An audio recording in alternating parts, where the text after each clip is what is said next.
Assalamualaikum warahmatullahi wabarakatuh. Kembali lagi bersama saya guys di Motor Project, tentunya di sini.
Di video kali ini saya mau ngebahas lagi guys si Socrates itu nih cuy, si Socrates 8 GP NTR R1 warna kuning dengan tabung gold cuy.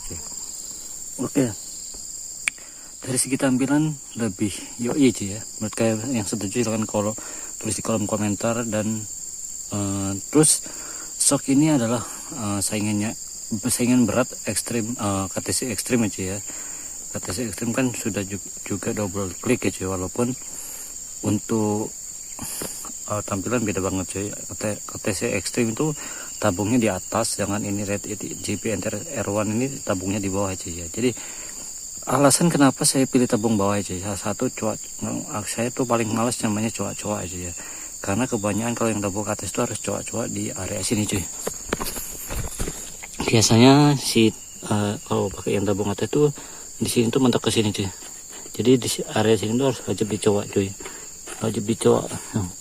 Nah, di sekitar sini kalau nggak dicoak tuh pasti ya bakalan nyangkut si tabung shocknya nih. Ini ya bagian ininya nyangkut cuy. Terus itu alasannya saya pengen menggunakan tabung bawah cuy. Lanjut lagi, kenapa saya pilih Red GP NTR? So pasti salah satu patokan saya milik Red GP NTR adalah harganya yang lebih murah dibandingkan KTC ekstrim aja ya.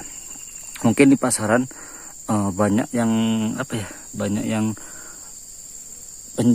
reseller penjual shock atau produk shock ya guys, dari VND gitu cuy ya, VND terusnya WP, pokoknya yang brand-brand yang terkenal tuh WP, terus KTC, YSS, terusnya RCB gitu cuy. Dan di kelas-kelas itu tuh, kelas-kelas shock itu dari yang premium sampai yang menengah dan kelas bawah tuh ada cuy. Dan di sini kita sebagai pembeli itu wajib mencermati, mencari dan memilah dan memilih, dan pasti sesuaikan dengan budget kita cuy. Sebagai contoh, saya punya budget 500.000 gitu cuy. Budget 500.000. Terus di situ tuh saya tuh mencari shock yang ada fitur ribbon dan compression ya, atau preload ya, begitu cuy. Pokoknya yang lengkap lah. Salah satu yang saya cek itu ada RCB ya. RCB entah kalau dia seri apa gitu, yang tabung ada lengkap dengan fitur-fitur ribbon preload compression itu cuy. Tapi harga RCB itu di atas 1 jutaan cuy, nggak salah 1 juta lebih gitu cuy. Terus ada dari merek KTC ekstrim itu harganya 850.000 dan sampai 1 jutaan lah, tergantung serinya. Tapi yang paling murah tuh 800.000, 700.000-an gitu lah, nggak salah di Pekanbaru ini. Terus kalau kita mau beli shock dari luar provinsi itu pastinya mahal di ongkos kirim satu itu ya. Terus karena bobot shock ini berat banget cuy. Ini aja bobotnya 2,4 kg itu dari Pekanbaru. Untung aja dapat promo diskon 0 rupiah cuy. Jadi ini kita cuma beli shock aja, nggak pakai ongkos kirim gitu cuy. Kalau dari Jabodetabek, Jakarta, Bogor pokoknya gitu cuy, itu ongkos kirimnya mahal banget cuy. Ada sampai 80.000 sampai 100.000-an cuy ya. Itu pun nggak semua toko yang menggunakan gratis ongkos kirim aja. Jadi pandai-pandai kita untuk memilih dan memilah produk. Kebetulan kenapa saya pilih Red ini, karena di yang ada satu yang jual Red GP Enter itu ada satu di Pekanbaru cuy, yang di Shopee dan di Bukalapak. Di Bukalapak pun segitu juga harganya 500.000, dan saya cek juga di Jabodetabek itu 450, 470 sampai 500 ribuan cuy. Jadi perhitungan saya sih gini cuy, kita beli dari Jabodetabek lebih murah harganya cuy ya, harganya 450.000 lah, anggap yang paling murah dari Bandung Bogor itu. Tapi ongkos kirimnya tuh 80.000 aja udah. Menurut saya pribadi sih lebih baik beli 500.000 dari Pekanbaru gratis ongkir, kita sudah dapat produk yang sama gitu cuy. Itulah, sebagai pembeli itu harus bayar smart ya, harus pintar-pintar untuk memilih dan memilah produk yang mau kita pasang, kita beli gitu cuy. Terus ada dari proyek RS8 ini ada VND. Kalau saya cek VND itu dia cuman kompresi ya, kompresi yang tabung bawah ini yang ada, tapi preload itu nggak ada gitu cuy. Terus ada dari merek DBS Premium. Itu DBS itu untuk apa ya, kalau ini Red 8 DBS itu kelas menengah aja ya, kelas menengah. Kalau yang untuk KTC, RCB dan apalah yang apa RCB itunya kelas atas aja, karena dia Scarlett itu kelas atas kayaknya cuy. Di sini yang kelas bawah-bawah itu di bawah 500.000 tuh seperti DBS ada cuy, DBS. Untuk RCB yang kelas bawah tuh nggak bertabung cuy ya, itu juga seri A2 itu 400 berapa gitu di Pekanbaru. Jadi ini juga udah menurut saya sih enak banget sok ini. Saya berarti sih enak banget, udah saya tes berboncengan tuh nggak ambles cuy.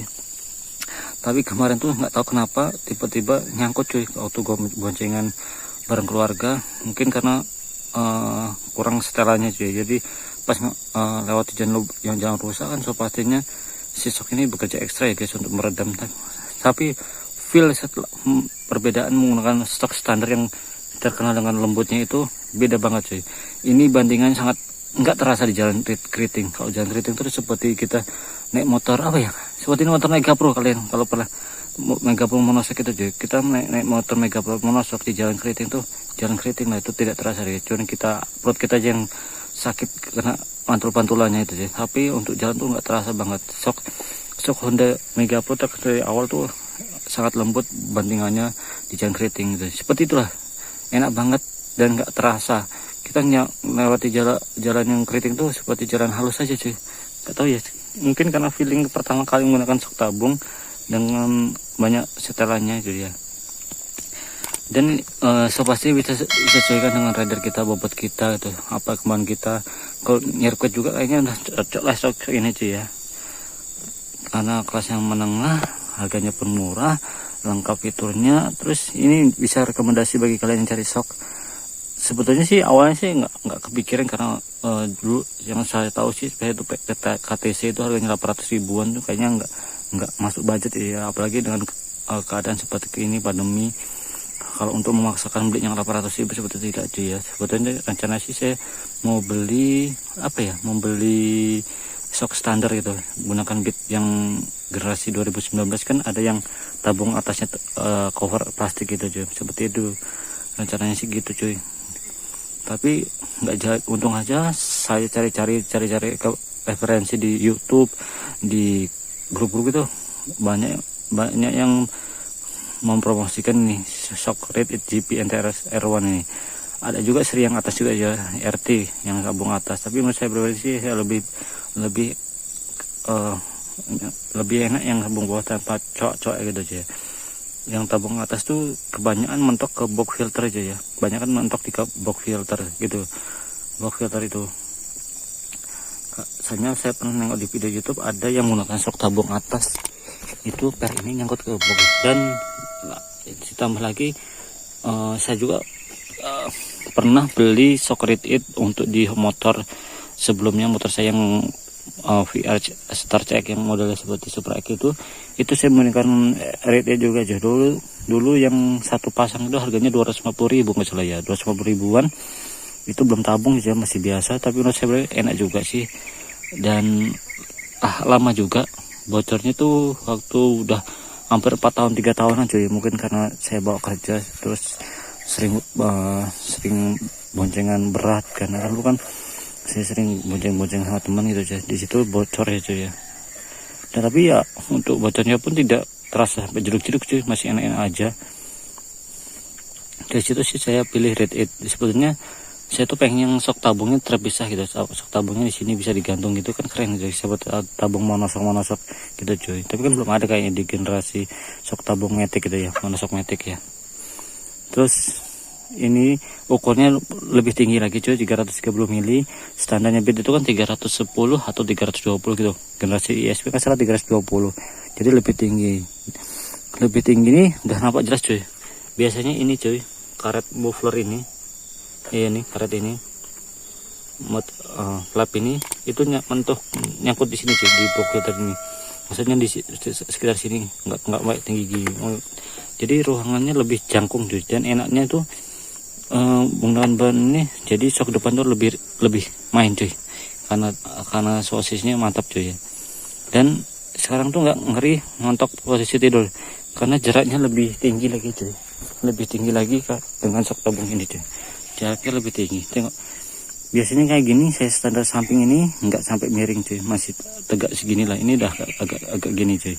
Jadi karena shocknya makin tinggi, shock pasti makin yoi cuy ya. Pokoknya banyak banget plusnya aja ya. Mungkin ya itulah sih menurut saya pribadi. Menurut saya setelah pemakaian 3 hari ini saya rasa enak cuy, berboncengan pun mantap, melewati jalan keriting tuh yoi banget. Dan yang saya suka dari ini ya tampilannya loh cuy, dari belakang tuh seperti ala Ohlin ya cuy ya. Kalau dari jauh tuh sekilas tuh seperti sok Ohlin ya, karena kuning-kuningnya tuh Ohlin banget gitu cuy. Tabungnya juga Ohlin banget. Kalau kita ganti sok stiker Ohlin kayaknya keren juga. Dan enaknya dengan penjual ini, Mas Bro Wesley nggak salah ya, itu memberikan stiker toko dia 2 yang hologram, keren banget cuy. Terus sama stiker Red ini tuh cuy. Nggak tahu mau taruh pasang di mana cuy ya. Rencananya sih mau repaint ini cuy, repaint body ini biar diregulasi lagi. Ini boxnya udah jamuran gitu, harus dicat ulang lagi. Dan saya pengen project selanjutnya tuh area-area kabel tuh saya mau taruh di sini cuy, di rangka, biar rapi gitu cuy. Kayaknya kayak gini tuh kayaknya kurang rapi. Tengok kabel bersebetan di mana, ini kabel ini kan kayaknya sepertinya bisa dipindah ke sini, di sebelah sini, samping sini gitu cuy. Jadi biar clean gitu cuy, biar lebih clean gitu. Menurut saya pribadi sih gitu. Nanti kita coba atur next kalau libur panjang, libur lah kita bongkar total, kita bersihkan, soalnya kotor banget cuy. Dan kalau bisa sih sepertinya di baik area sini kita bikin cover aja ya, atau penutup gitu cuy, biar nggak kopong banget, terasa kopong banget. Biasanya di sini full pair, ini nggak full pair aja ya, jadi kopong cuy. Oke. Ini intinya shock ini rekomendasi banget bagi kalian yang lagi cari shock atau shock matic kalian bocor, yang punya budget 500.000, kalian bisa pilih si shock Red ini cuy. Saya nggak akan merekomendasikan kalau menurut saya, feel saya positif cuy. Kalau saya bilang kalau emang barang itu nggak enak ya saya bilang nggak enak cuy. Oke, next video mungkin kita review lagi seperti biasa ya. Kita review sebulan, seminggu, atau setahun, sebulan, apakah tahan berapa. Semoga aja sih awet sampai tua, sampai nenek aja ya, sampai dapat data terbaru lagi. Oke, see you next time, bye bye. Jangan lupa di like, share, komen, dan subscribe. See you, bye bye.